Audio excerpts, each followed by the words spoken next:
This is the Everyday AI Show, the everyday podcast where we simplify AI and bring its power to your fingertips. Listen daily for practical advice to boost your career, business, and everyday life. You've been lied to about AI a lot in 2025. It's not your fault. There's so much money to be made in these muddy AI waters. Even reputable organizations have squatted to all-time lows to basically lie to you and try to make a dollar. Why? Well, because with a single viral study, markets can move and billions of dollars can be made. So, on today's show, I'm going to break down the three biggest AI lies you were told this year that you may have believed. And I'm going to slap a few of these silly studies around with facts and stats and let you decide.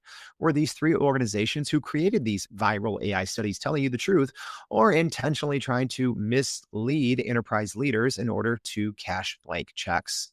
Let's dig in and find out. I'm excited for today's episode. I hope you are too. Time for some Hot Take Tuesday, y'all, on Everyday AI. What's going on? My name is Jordan Wilson. Welcome to Everyday AI. If you're new here, we do this every single day, Monday through Friday, at least. It's a daily, unscripted, unedited live stream podcast and free daily newsletter helping everyday business leaders like you and me make sense of all this AI because it's coming at us nonstop. And what can you even believe anymore? All right. And I help you decipher it and grow your company and your career with the actual facts and stats that you need to know. So if that's what you're trying to do, awesome. It starts here. But to take it to the next level, make sure to go to our website at youreverydayai.com. Sign up for the free daily newsletter. We're going to be recapping today's show, but also on that very website, you can go listen to for free hundreds of hours. Yeah, 660 plus episodes from some of the brightest minds in AI, interviews with people from all over the place, all on our website for free. All right. And also, if you want today's AI news, make sure to check out today's newsletter. So, yeah, you've been told a lot of lies about AI in 2025. And aside from the money factor, because literally billions of dollars can be made with a single AI study or a single article that maybe is false or is cherry picking certain facts to make a certain trillion-dollar company look a certain way, or to say, hey, this AI startup's product is better than the other. It can literally move markets. It's not your fault, though, because not only are the AI waters muddy, because no one, or I would say hardly anyone, is an expert in the generative AI era, right? So unless you were an early employee in 2015 or 2014 at Google or OpenAI, hardly anyone has any real long-standing expertise in AI. So when you see all these studies from what looks like reputable organizations, you just kind of blindly believe them. And so does the media. And so do people on social media, right? So essentially these viral headlines just get trumpeted and, regurgitated, and everyone just believes them. But it's not the truth. I think, unfortunately, AI has become very polarized. It's become binary, right? It is hit or miss. It is doom and gloom or miracles. And there's often nothing in between. So on today's show, we're going to audit the $100 million conflict of interest behind the viral OpenAI is collapsing narrative.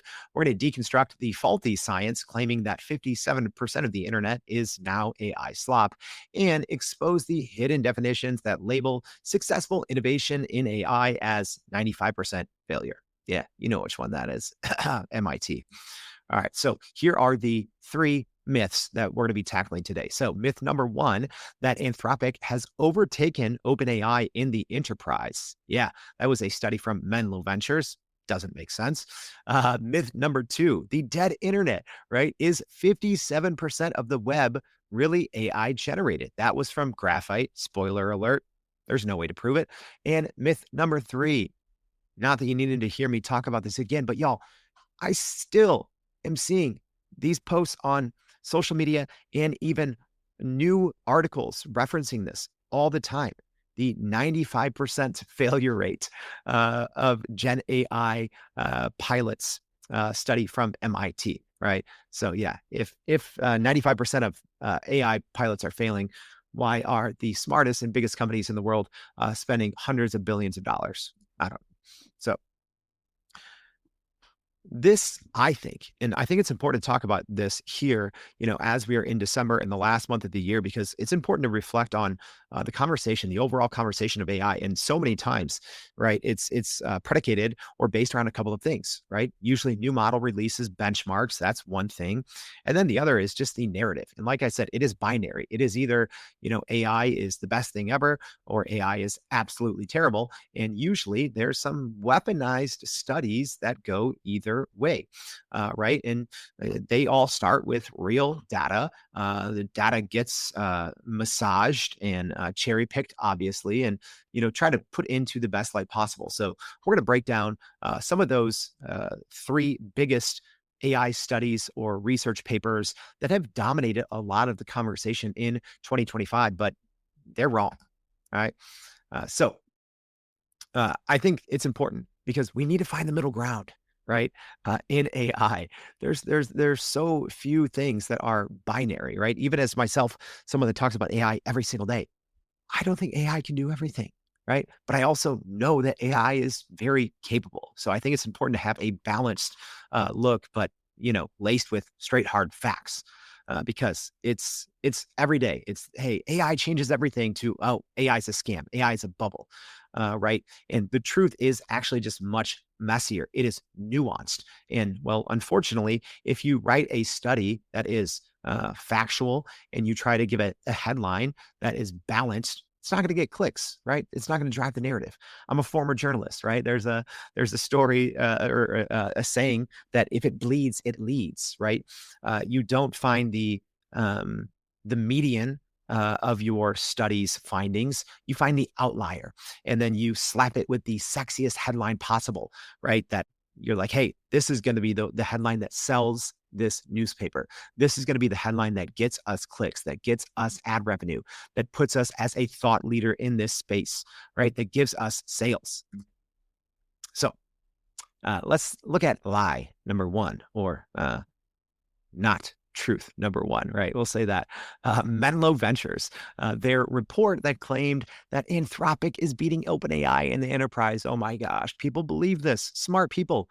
Literally, I saw dozens of smart people that I once respected, tweet this out or put this out on LinkedIn or write long Medium articles about this. And I'm like, some of these articles were almost as long as this study, yet they just glossed over the fact that no one should even look at this, almost as bad as the MIT study, which I'll obviously get to. But this is laughable, y'all. Anyways, Menlo Ventures, right, a venture fund, in July, they had their mid-year LLM market update, and it said Anthropic overtook OpenAI in enterprise market share, right? It said that Anthropic now holds a 32% and OpenAI is 25%. And, people started talking about this flippening, right? Because before OpenAI was in the lead and now Anthropic's in the lead. Oh my gosh. And everyone just literally copy, paste, repeated this stat. I swear humans don't like to use their brains anymore.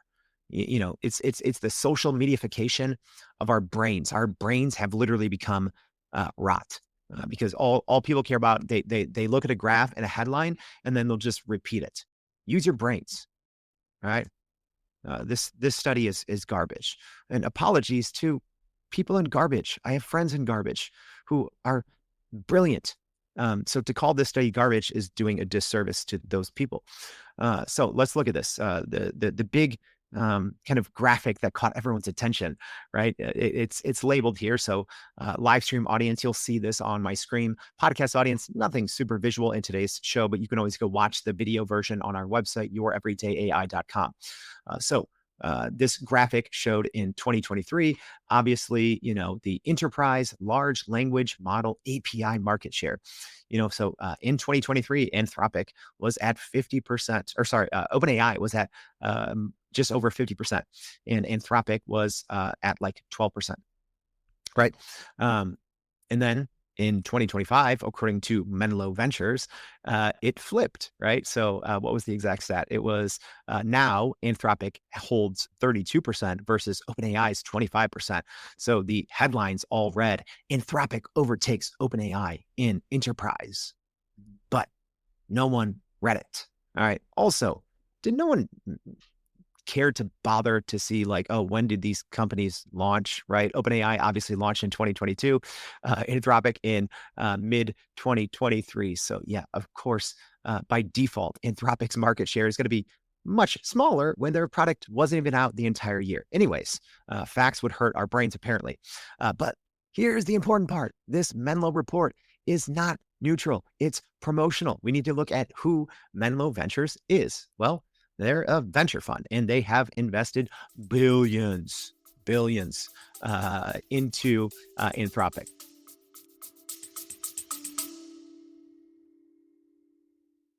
Are you still running in circles trying to figure out how to actually grow your business with AI? Maybe your company has been tinkering with large language models for a year or more, but can't really get traction to find ROI on GenAI. Hey, this is Jordan Wilson, host of this very podcast.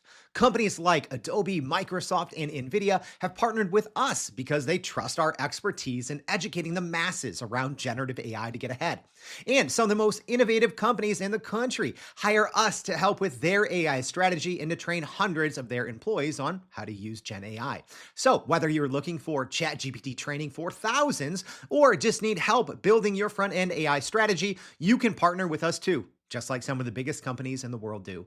Go to youreverydayai.com/partner to get in contact with our team, or you can just click on the partner section of our website. We'll help you stop running in those AI circles and help get your team ahead and build a straight path to ROI on GenAI.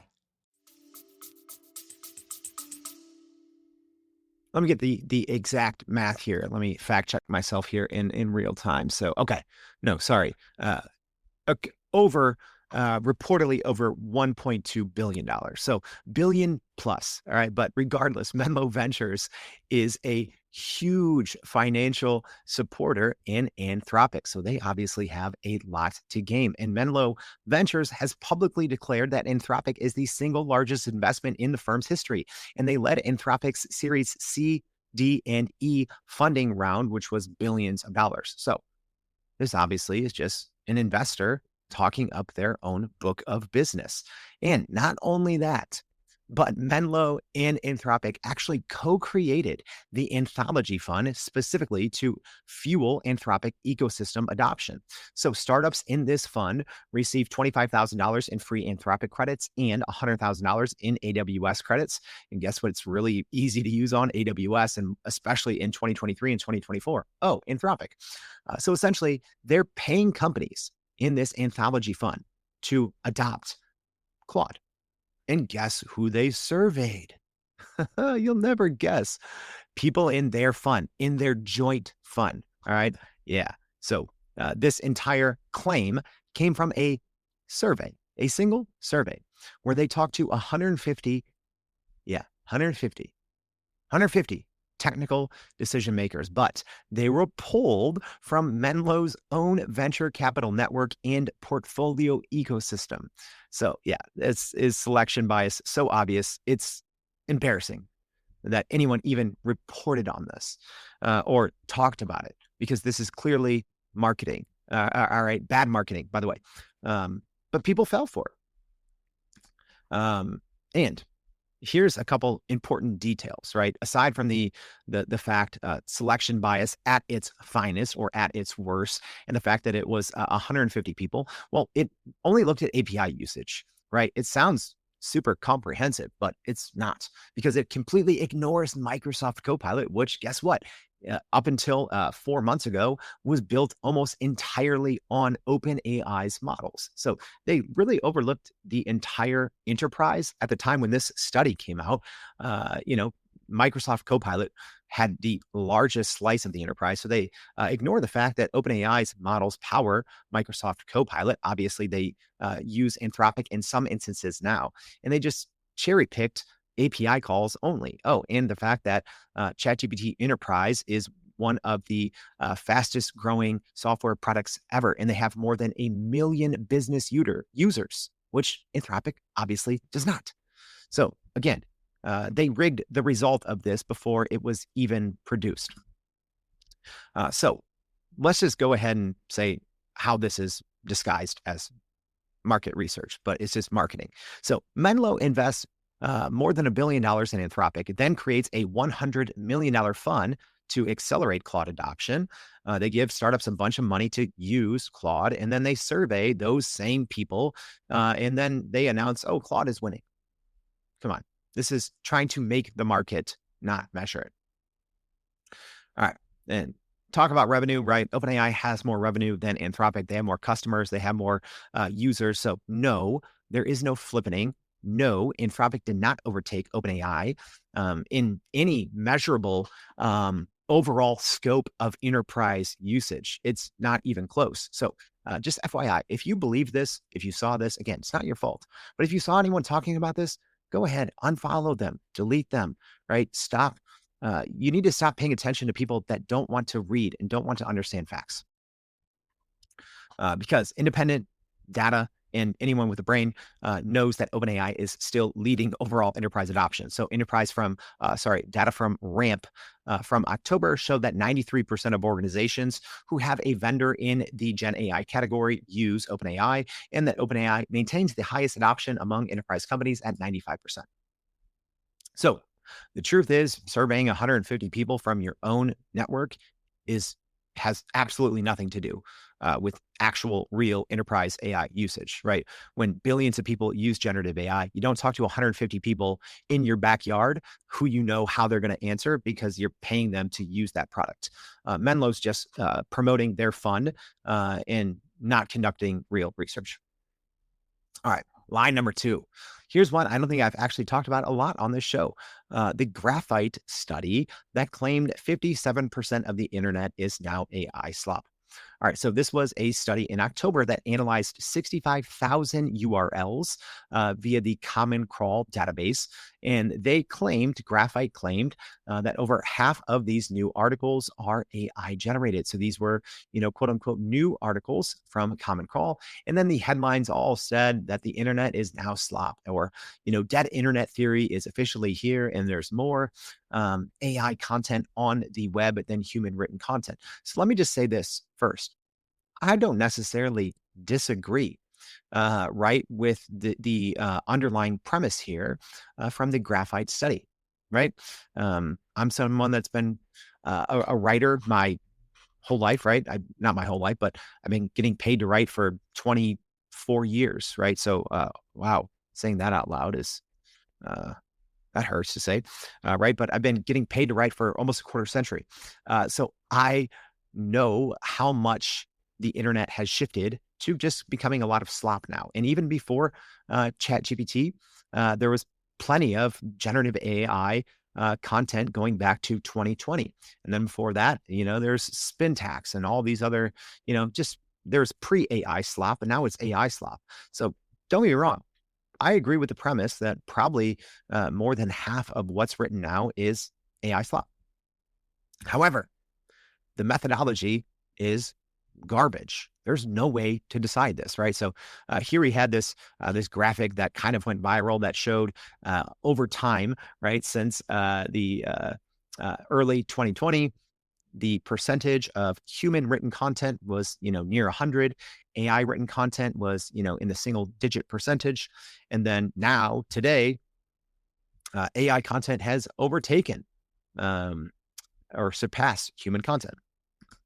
So here's the problem. They used Surfer SEO's AI content detector to classify these 65,000 articles. And if the detector flagged more than 50% of an article as AI, they label the whole thing as AI generated. So this entire half the internet AI claim depends on one commercial detector being accurate. Guess what? It's not. No, but this isn't anything against Surfer, right? Surfer AI. It's actually a fantastic product. I've been using it for many, many years before I even started everyday AI. So Surfer has a great product, but any company that has an AI detection, there's no such thing. There's literally no such thing as AI content detectors for text, right? Because there's so many different things that you can do with AI content, right? You can put it in a quote unquote humanizer, right? No, I'm a dork. So before ChatGPT came out, I literally, every single AI content detector at the time, because before ChatGPT, they had their GPT technology to dozens of different companies. And so pre-ChatGPT, there were even AI content text detectors. And at the time, I spent, I don't know, 30 hours going through and looking at human written articles versus AI written articles and putting them through these detectors. Yeah, they're garbage.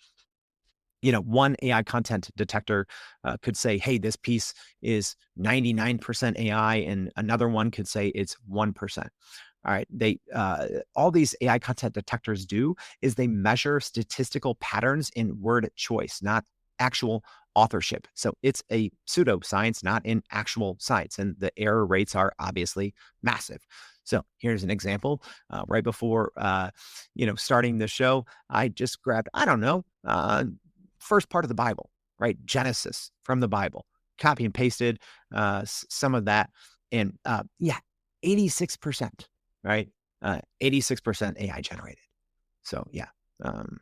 Hey, biblical writers, you should have used your brain in divine intervention and not God GP. All right. These AI content detectors are all garbage. There's no such thing, right? Even right, you can make an argument like, oh, anyone that includes the follow-up response from ChatGPT, that's a telltale sign. Is it? Maybe, yeah, but I could write that as a human to try to throw you off, couldn't I? Yeah, I could. So a lot of people point back to the time when even OpenAI had their own AI content detector. And this, unfortunately, I wish OpenAI never did this. And I said this at the time before OpenAI ever took it down. I'm like, this is dumb. It does not work. OpenAI needs to take this out. They eventually did. And the reason why, well, it's because it only got it right 26% of the time, worse than a coin flip. So detectors cannot detect. So if the company that built ChatGPT can't detect AI text, why should we trust any content detector? Well, we shouldn't. And it's actually bad. AI content detectors are bad because they target, unfortunately, non-native English speakers. So detectors flag simple, structured sentences as robotic because that's how non-native speakers write. So a Stanford study found that 61% of ESL, or English as a second language, student essays were falsely flagged as AI generated. And a Vanderbilt University actually disabled Turnitin's AI detector to avoid hundreds of false accusations per year. Hey, if you are working at a college university listening to this and you are still using one of these in the year 2025, stop. Tell someone, right? I will personally get on the phone with your president of the university and tell them that this is stupid, right? I won't even use better words than that. I will say this is dumb. You are robbing, whether it's for entry essays, homework, whatever. Yes, I know that it's a problem, right? Students are just copying and pasting everything from ChatGPT. They're not writing a single word, probably a single word of anything that they're turning in, especially if it's a hybrid or an online class where you just turn in a paper. They're not writing it. AI is, but you can't use these AI content detectors. Not a thing. So here's the truth about line number 2. Well, there's no concrete way to prove text is AI generated. Yes, on the visual side, there's synth ID, there's all of these things, but as quickly as any embedded watermark in, whether we're talking about in text, in video, in photos, etc., as soon as anything pops up, there's already minutes or hours later, there's already multiple watermark removers, right? I remember when Sora came out, or Sora 2 came out, and it had these watermarks. Literally that same night, there was already multiple services that had watermark removers. Text is very easy to manipulate, change things, right? But again, there's no embeddable, invisible watermark in text like there is in video and photos. All right. Line number 3. I'm not going to go long on this one because I've already given it plenty of airtime. But the MIT Nanda study that claims 95% of AI pilots deliver zero ROI. Let's be honest, many, many, many people fell for this one, and you shouldn't have.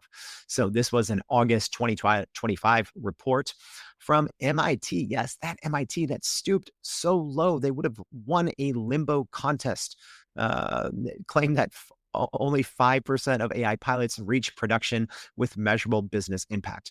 Yeah, we don't even when MIT comes out with a study now, we just don't share it in our newsletter because I don't view MIT as a credible source of AI information anymore, which is crazy to say. And that statistic obviously went mega viral, right? When you can slap something on that says 95% of AI pilots fail, and then you get into this whole, AI is a scam or AI is a miracle, this binary, nothing in between, right? It went mega viral. And this actually spooked markets. Yes, markets moved billions of dollars because of this piece of marketing masquerading as a study. And this became the go-to proof for skeptics claiming enterprise AI is a bubble that's about to burst. FYI, for all the people, cold emailing, trying to get a guest on the show, or just trying to sell me some AI product, if you lead with the MIT 95% study, I don't read it, right? Because I don't know. To me, that just means that you need to do some reading and some thinking. So yeah, it was called the State of AI in Business 2025, right? And here was the telltale sign this thing was a dumpster fire before it got there. Again, sorry to my people in the trash fields. You couldn't get this report. You had to fill out an application just to see the report. Yeah, there was a Google form. I didn't get it, but plenty of other people got it and then shared it online. And it was an absolute disaster. But when it came out, it was completely viral. And part of the reason, well, it was the media and social media, right? And that's why this show, the whole point is like, you got to be careful what you read and what you believe, because all of these articles that came out, I remember being an overworked journalist. I was a journalist for, I don't know, full time for like 7 years. It's hard, right? You're overworked, you're underpaid, you're always trying to not get scooped by someone else. You got to get the story out faster, right? So everyone just essentially copy and paste the same headline, right? 95% of AI pilots have no return. So if you want my full hot take on this one, go listen to episode 597, because I'm going to wrap this one up quick. All right. So that 95% failure from MIT came from just 52 interviews. Oh my gosh. We thought the one from Menlo was bad with 150. This is 52 people. So that's 52 conversations. All right. And this is clickbait dressed up as academic research. And here's the thing, this was just a vibe study, because even those 52 conversations, those were just directionally accurate. So in the paper that hardly no one read, in one of the little footnotes there, it talked about the research limitations. And it said, these figures are directionally accurate. All right, based on individual interviews rather than official company reporting. Sample sizes vary by category. How can you have categories when you only talk to 52 people? Sorry. What? There's like 3 people in each category. And success definitions may vary across organizations. In other words, this was a vibe study. It was directional accuracy only. It wasn't even a true, like quantifiable study. These were conversations. And then, someone over there is like, yeah, seems like this failed, right? Yeah, seems like it. No, this is garbage. I need to get a better word. What's a better word than one word calling something garbage? I don't know, rubbish, but that's just another word for garbage. Dumpster fire, garbage. Why is everything just say something's bad, garbage? I need to expand on that in 2026. All right. So, one of the reasons why, because MIT had a preconceived definition of success that they knew would come out with nothing but failures. And don't worry, it gets better, because they turned it into an infomercial, because only they can help you. Just wait. So success for their study, for their criteria, required measurable P&L. Yes, actual measurable movement on a profit and loss statement within 6 months of deploying a GenAI pilot. My gosh, there's no such thing. Like nothing, no major IT pilot has success in 6 months on a P&L statement. Are you serious? Come on. Yeah, because most enterprise transformations need at least 12 to 18 months to even show financial results, even ones that are obvious, right? Not even AI. Like, hey, let's, I don't know, get our people computers, right? Takes years. So by definition, any new enterprise software initiative would fail by design out of the box. Nothing they can do about it. That's not the worst part. So the pilot successfully prevented a bad deployment would get counted as a failure. So the study just completely misclassified what a failure actually meant. So productivity improvements that don't immediately hit the P&L, failure, right? I don't know. If you can now get something done in half the time, but you can't prove that on the P&L, failure, right? So early stage products that needed more time to mature counted as a failure, even if they were showing signs of success, saving time, increasing revenue, didn't matter. But here's the thing. Here's the infomercial at the end. And like I see, MIT stooped to an all-time low on this one. And when I read this, I kid you not, I literally put my face in my palm when I read this, because MIT was literally trying to put themselves with their Nanda product, which stands for Networked Agents and Decentralized AI, right? So essentially, they're building new AI agent protocols. So they publish that 95% of current AI fails to essentially position their product as a solution. Yeah, marketing again. So Nanda at the MIT Media Lab, if you didn't know, because no one knows, because no one's heard of MIT's Nanda, right? Even me who covers AI every day, I had barely heard of it by the time this study came out. I had read about it like once, right? But they offer that solution to businesses for about $250,000, yeah, covering their expertise, tools, and possible bespoke implementation. Yeah, so don't worry. Literally, MIT in this report said one of the reasons is, well, we need to start thinking agentic. And they put themselves in this Nanda product, in the same paragraph as some of the biggest names in agentic AI, as if like, it's almost like, how the bottom shelf is like the cheap generic stuff, and then the top shelf is the nice stuff. It's like they took something from the below the bottom shelf and they snuck it on the top shelf thinking no one would notice. Yeah, we noticed. Like sorry, MIT Nanda is not in the same conversation as real enterprise agentic AI, right? It's not. So classic marketing funnel.